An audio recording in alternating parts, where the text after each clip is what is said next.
how do you pick a real estate agent? Yes, so That can be a couple of different things. Agents are now probably better educated as well as to what properties are going to sell talking for. about it over coffee when we used to just catch up for coffee and not record it. You talk about it in a way that's accessible and easy to listen. If you've been in your career for a short while, how do you take yourself to the next level? Yep. It was really a good. podcast. Yeah, Clearly. exactly right. Yeah, it's just epic voice This guy. week on the Property Pod.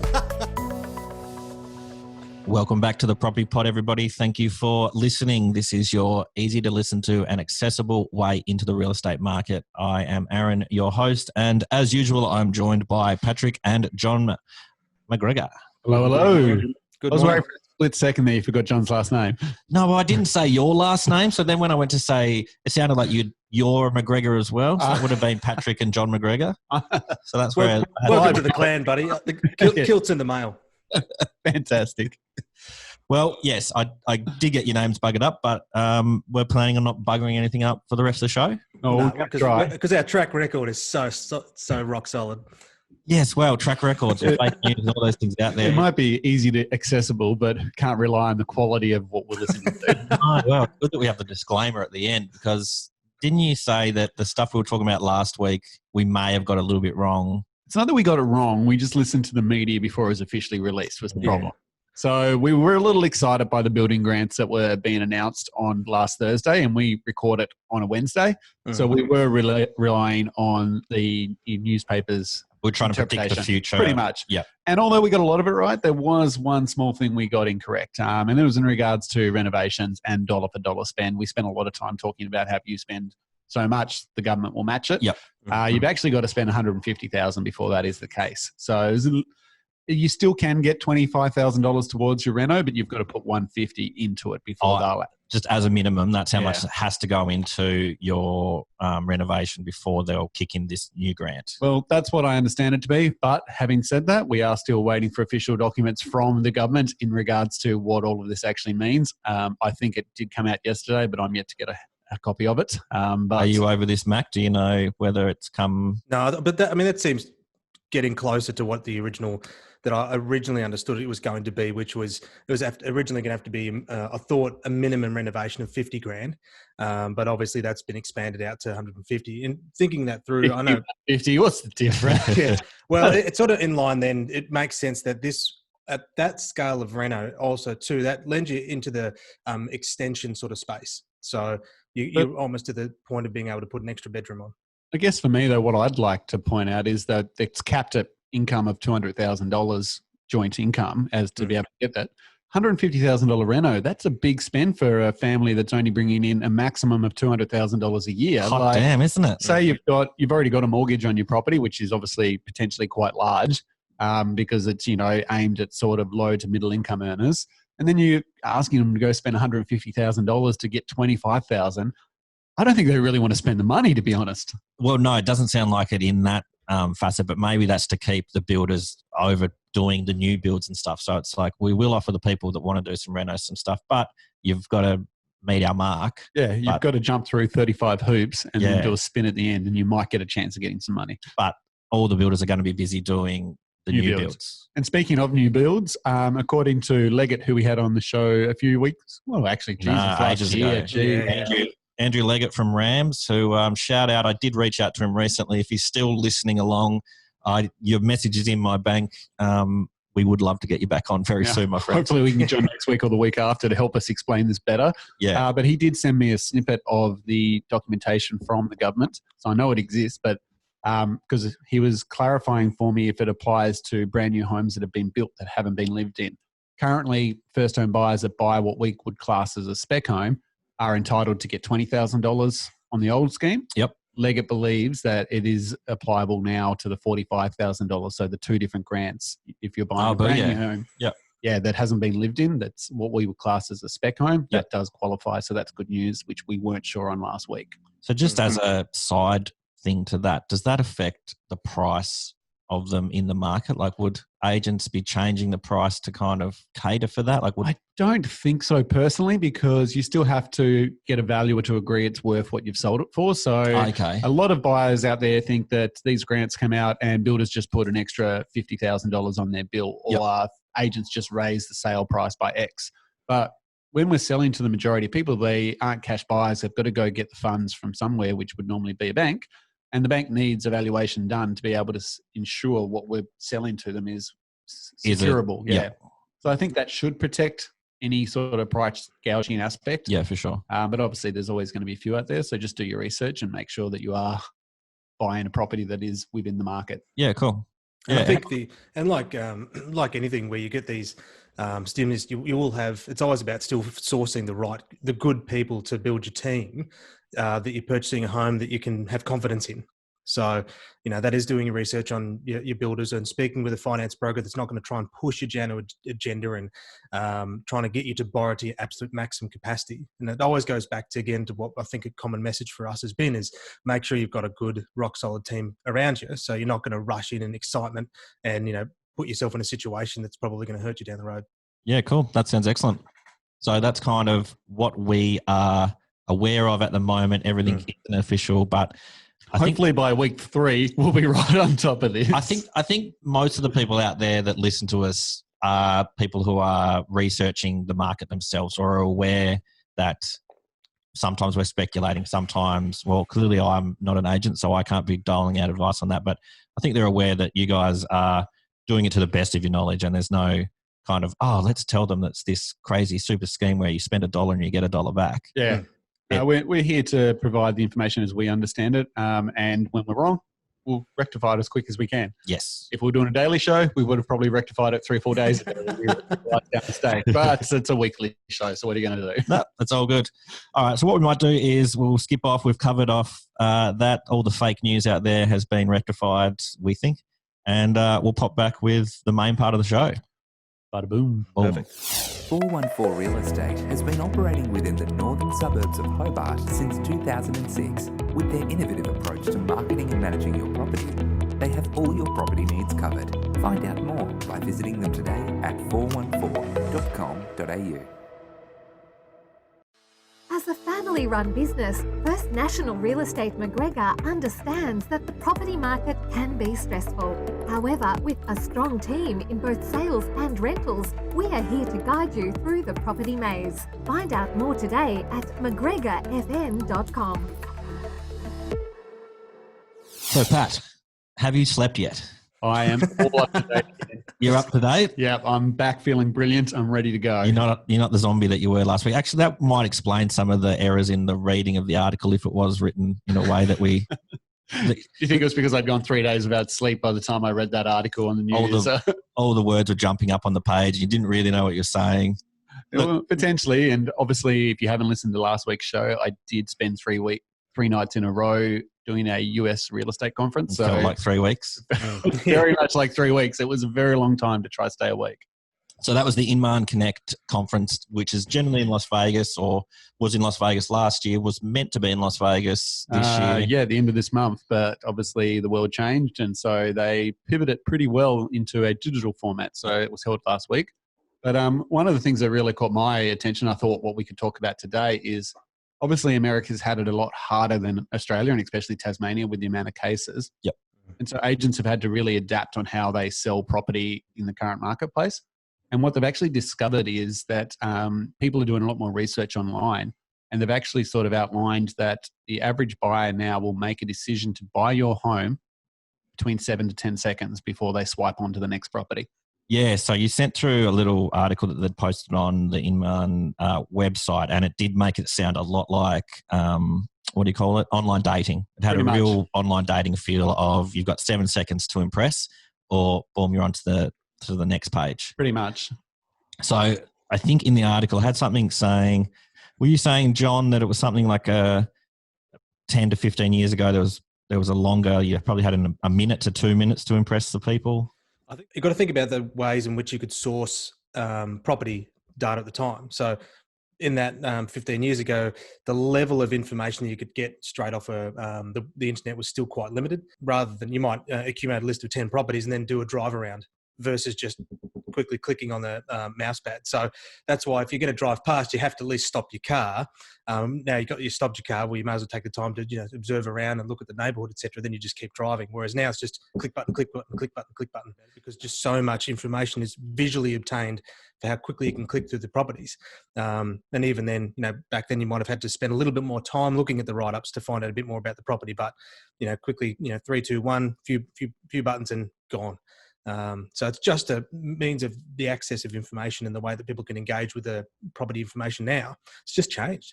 So our expectations and our attention spans have dramatically decreased as well. So I think that's why it's just vitally more important that when you do consider selling your properties, that you are making sure that the target market that you're trying to acquire is going to engage with the photos or the style or the marketing, whichever way is appropriate. Yeah, and that's what this article is basically outlining. They've given us sort of 5 or 6 tips as to how you can successfully sell your home during COVID-19. So one of the things, and I think it'll be no surprise to anyone, that presentation is basically key when it comes to selling a place. Yeah, I've spoken about it a million times before, but it is the fundamental brickwork that, like the foundations of any successful sale campaign. Wouldn't you agree, John? Oh, 100%. It's to go back to the dating profile. There was, God, I have to tell this now. I remember there was this guy years ago. It was like dating coaching. He's David D'Angelo. I'm sure there's probably a few people on there that'd be familiar with it. But he just had this thought. He said, "It's my absolute belief that every man can get himself to at least a 5." He said, "If you can get yourself to a 5," he said, "I can get you the rest of the way." So when it comes to your house, just think you've got to get it to at least. You've got to get it to at least a 5. And John will get you the rest of the way. Yeah, then you can get the rest of the way. Oh, man, that's actually a really good kind of viral video to make. Is your house below a 5? If you can get it to a 5, I can get you to a 10. No, it's not the point. It's not about getting you to a 10. It's just about getting you a deal. Well, this went a different way to what I imagined the podcast. Anyway, but remember when, I think we talked about, you've got levers that you can pull on that are going to influence your sale price. Fundamentally, you got, price, promotion, presentation, which is right on there, your person, and your position of your home. So we're favorite part of these. Oh yeah, baby, loves them. Love that framework. Harking back on then, which ones are going to have the biggest impact? Well, what we're talking about right now is obviously that presentation, so that if they do click on the photo, which they will, they're going to linger a little bit longer wanting to find out more. Not take a photo of some random brick in your yard. Have it as presented in a way that it's going to be engaging to, like we said, your target market. It really is like that dating profile thing. Like I know I was listening to a podcast the other day, and I bring this up a lot, that I was listening to this podcast and they said this, but it was, do you remember Adam Spencer from the Adam Triple J? Yeah. So it was like a Willosophy with Will Anderson, and he's great. He's the best. Yeah. He described all this pandemic stuff so well, but the point I was making was he's just got on Bumble, one of the dating apps. And he said he had no idea about it, but being like the mathematician that he is, it was all, he was trying to mathematize how, like what photo to put up and where to have it in the right position and what information to have so that he could maximize his potential reach and all this stuff. But it's exactly the same as this kind of, how do you create the perfect online profile for your property so that it's swipeable? Like what information do you include? Do you have the random brick in the yard, or do you have it looking schmick-as ready to go out on a Saturday night?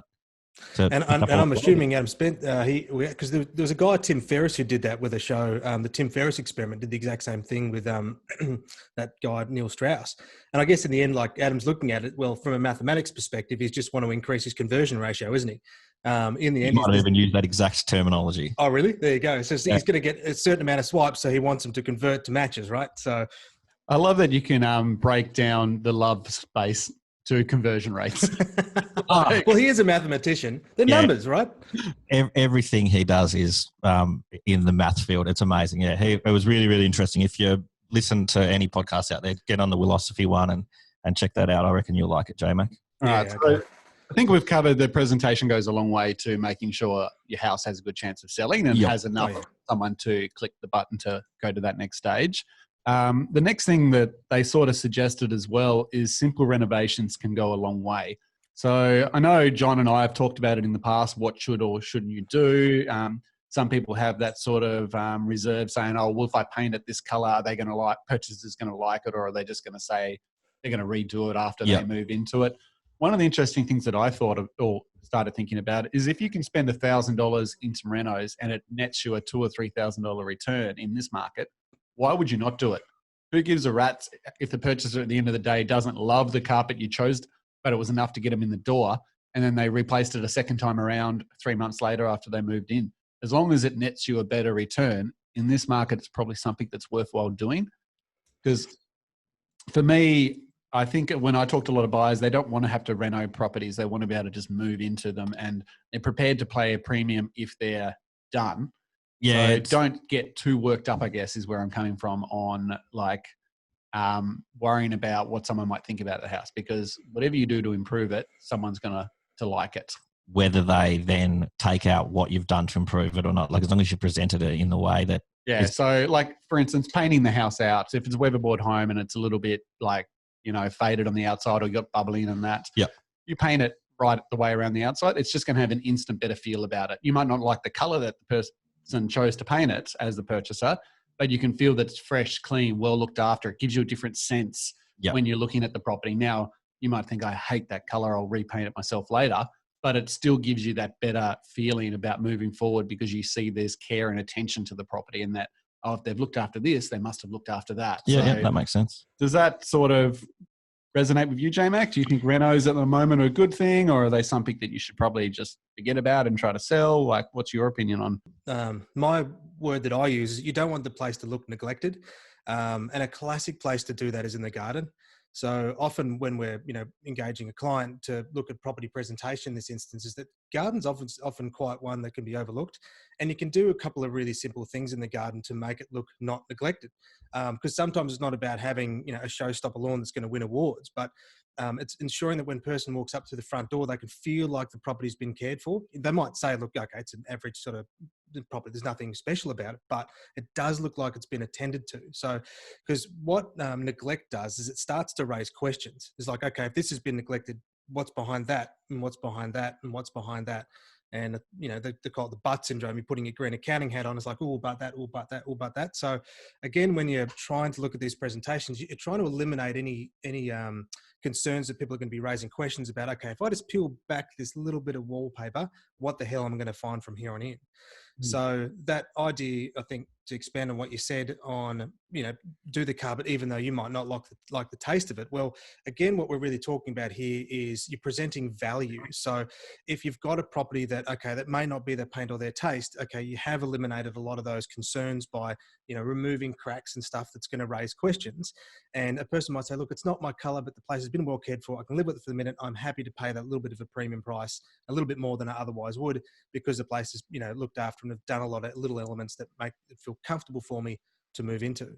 And I think that's a real good way to look at it, because I think people can instantly feel if a house is well presented or not, or if it's and it can be simple to do some of these things. Yeah. And then it just makes you feel so much better about everything else. Like, you could have the daggiest bathroom from the 1960s with flower wallpaper and carpet in it, but everywhere else is immaculate all the way through. And you're prepared to let that go because you're like, no, I get a really good feeling when I come into this place. And yeah, that's not what I'm after, but everything else feels really good about it. So just some simple renos can really help lift a property and make it more saleable, that's for sure. I guess a key example of that is kind of some of your centre care properties that not are the new build ones, but the older ones where they kind of refurb them back to life. And we've sometimes got photos of there was one that I did for one of the rental girls here just the other day. John had a property that used to be really daggy, really horrible, kind of like what Pat described. And then I don't know if there was a fire downstairs below it. It was like, multi-level complex, and there was a fire downstairs or something. So there was some damage. So they had to do some replacements, and I got the order to go and take the photos. And I looked at them, I'm like, oh, this one's going to be fun. And he put it off for a couple of days because he's like, this is a terrible property. Yeah, essentially. I was like, this one's not going to be fun to do. It's going to be really dark and dank and just a horrible experience. And I got there and it had been just converted into this beautiful 1-bedroom. I was like, oh, I could live in this. Like this is schmick. And yeah, got a completely different feel from from just kind of, and it would not have been an expensive, it was new carpet, painted the walls a different color, maybe a new kitchen. See, sometimes it doesn't even have to be a new kitchen. Sometimes just a new countertop and some tiles can freshen a space. So we're not saying that you have to go spend $150,000 to get you 25 to make it look better. There is that. You could spend $5,000 or $6,000 and it could net you 10 or 15 for the right buyer.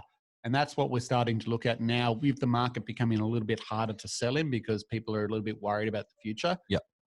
These are the type of things that are going to give you that little edge to get your property sold over your next door neighbour's property.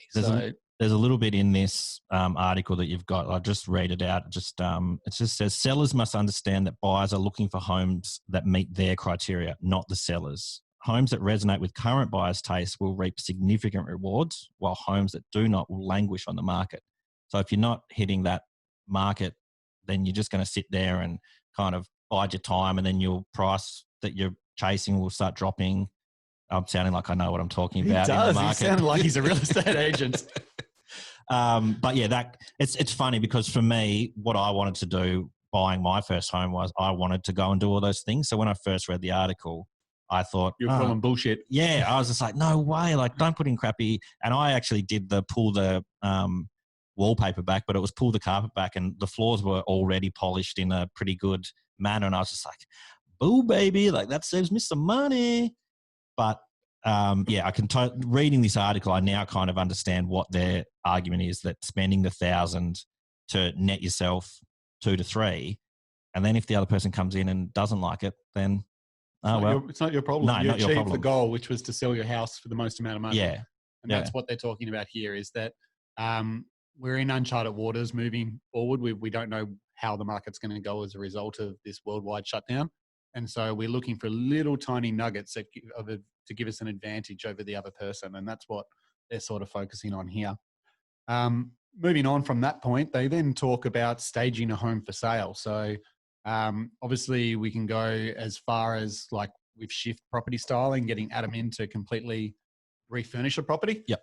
So that's obviously one extreme. The other side of that is if you've got an empty house as well, you could just use virtual staging where you get computer graphics to put furniture in. I have an anecdote for this. Oh, go. I'm sitting over the long weekend with my partner, and she's looking through the email that she gets from you, Pat, that has all the new properties that come out because we bought from us, where she's scrolling through and she gets to this property in Rokeby at Mockridge, and she looks at it, she's like, oh, that place looks really nice. Oh, look at that table setting. Oh, look at, she said, this is beautiful. And I just said, oh, is it now? And I just said, oh, did you know none of that furniture is actually there? And she said, what? And I said, look, have a look. And I swiped. Oh, actually, swiping is actually the perfect analogy here. I swiped, and it was the empty room that we'd digitally put the furniture in, and boom, she's been like, oh, it looks so much better the other way. I said, oh, well, thanks. I worked really hard to make that photo look pretty. Then had someone else just put stuff over the top of it, little stickers everywhere. But yeah, so it definitely worked on someone. I said, oh, could you tell that wasn't real? She said, no way. She said, now that you've told me, I can kind of spot a few things maybe, but that's it. We got to remember that people aren't spending 10, 15 minutes looking at each photo. So their attention span to look at one photo for a length of time is such a short period. But now in this world of digital aspects, we can get away with things like using digital furniture to showcase a space and give people an imagination as to what it could potentially look like. Oh, and it's just getting better and better with what you can put in. Like in the past, you could kind of spot them, but now the skill set of people, like I'd love to learn more about putting in the furniture because it's pretty amazing. Yeah, there's got to be a simple way of doing it. They're not bloody spending hours doing it. What do you do, I guess, if you're living in the house? Obviously, those two options we've just described of getting someone to hire furniture and fill the home or using digital furniture doesn't work if you're living in it. So you can digitally remove it. And replace it.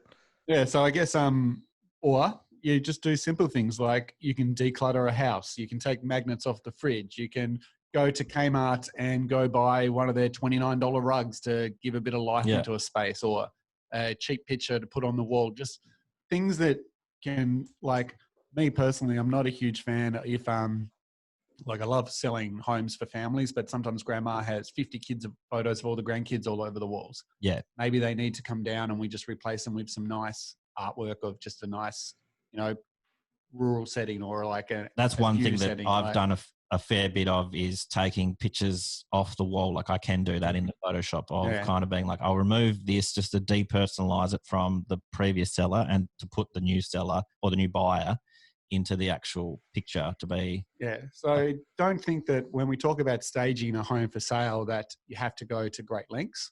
You can literally just walk around your house and try to look at it like a buyer's perspective and try to put your buyer's cap on, and what might be really special to you might be polarizing to somebody else. So put it away.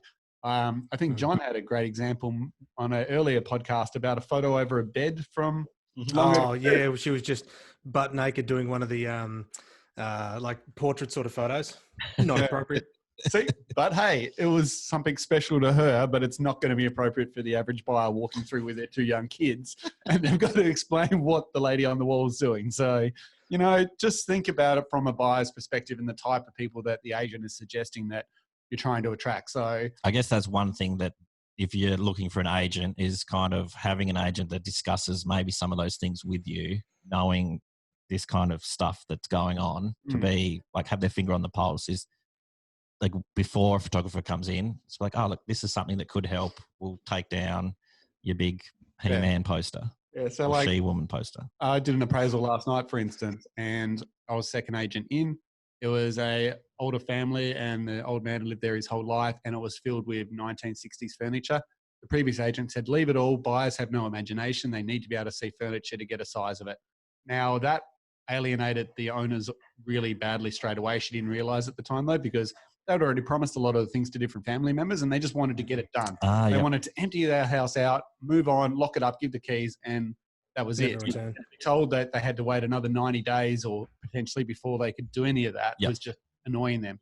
When they asked me that question, I was like, no, take it all now. If you've got family that want it, take it, empty the place out, and I'll put fake furniture in. Yeah. I can still get that same feeling that buyers need without your possessions. If they're important to you and your family needs them now, I'm not going to stand in your way from doing that. So it's also about reading the situation as well, and understanding the buyer the vendor that you're working with, and helping them in what they're trying to achieve.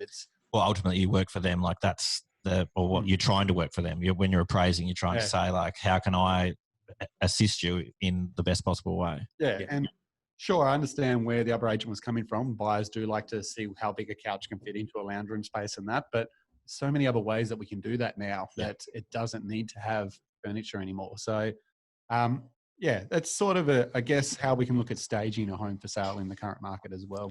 I think one of the most important elements that I consider is expectations. So and that's where I think you can imagine the conversation that you had, Pat, versus the other agent was very different. And you said, well, look, what do you want? What's happening? What's going on for you? Whereas they've just pushed an agenda that was completely irrelevant and not understanding their situation. So that's where, that's why people say, oh, what do I need to do to increase my sale price? Like, is that what's most important to you? They'd be like, no, I just really need to be out in the next 60 days. Where it's like, okay, do you have the capacity to do any of that? It's like, no, we don't. It's like, well, okay, well then unfortunately we can't even consider that option because it's just not going to be a possibility for you. So where I suppose this conversation is geared towards, if we look back to what the start is, like, it's sold in 7 seconds. What we're looking for then is to have a person engage with the property at the price that you're going to be happy with, and that's then you start working backwards and forwards regardless of your situation, and building and designing it around your lifestyle, what you have, the money you have, the time you have. If you've got a family of 5 kids, it's pretty hard to be moving furniture everywhere. And then lastly, I suppose, remember we talked about you're either protecting your value, enhancing your value, or overcapitalizing. Sometimes all you're looking to do is just protect your value, so that you're not going to have to undersell your property in the market. Because if you don't do anything, and any property can sell if you just put a cardboard sign out the front that just said on market for 50 grand, people are going to be clambering over the fence to buy it. Well, that's easy. But then, of course, ensuring that you're going to get a price that you're happy with is a different story. And that's why there was this guy I really liked. It was Dad had met years ago. He was American. He was exceptionally successful developer. But his point was, he said, well, Chris, in my experience, there is not a problem in real estate that price cannot cure. And he's right. Like, effectively, if All I'm imagining is a Texas oil rig. Yeah. guy with yeah, big hat. or Mr. Clinton with his So that's the thing, is that, you know, like, if you don't do any of this, you might just have to be adjusting your price expectations. It's always a roller coaster of you, Jack. I love it. I don't even know where to go from there. So I guess, like, to summarize that point, it's sort of in all these elements of this advice is about really protecting or enhancing the value of your home, if that's what your goal is. But if it is just to sell it in 7 seconds and you can't do anything else, then maybe a good photo and an adjusted price is it's going to get you across the line. You know, so all these are just a means of a process. None of them are guarantees. And that's why, look, being honest about your situation is perfectly fine. And then actually having someone like Pat who's actually asking you a question rather than just pushing an agenda is so important, because then you can leverage on good advice and get you to where you need to be in a reasonable and good way. So you're kind of saying you guys are the dating coach that will take you from a 5 to a 7, 8, or 9. Well, at least to a 5, and then you can get a deal. I think that was the point. Oh, I thought we had to get to the 5 before we even came in. Yeah, that's what I've misunderstood, J-Mac. You're saying 5 gets the job done. Well, I think if they can get themselves to a 5, you can get the job done. I think that's the point. That's the philosophy John's always worked on. I've just got exactly. Get the job done. Pretty easy for the coach if like you just show up as a 5 and he's just like, oh yeah, you've done all the work. That's it. Well, then, but you're exactly right. Is it? Well, then you can leverage our experience to get yourself up a couple of notches, I suppose. Sounds good. That sounds like a great place. Glad I could take us in that direction, gentlemen. All right, boys. It was fun jumping on the mics again. Hopefully this information is accurate. Hopefully next week we're not coming back and saying, no, John was wrong. You only have to get to a 3. We'll wrap it up from there. That sounded all really good. Reach out to us at all our socials, like, share, subscribe, do all those things that we can do. We're really trying to push to grow this bad boy, and yeah, it's still a lot of fun to do. Thanks for having us again. Yeah, pleasure as always, gentlemen. Rock and roll. See ya. Bye.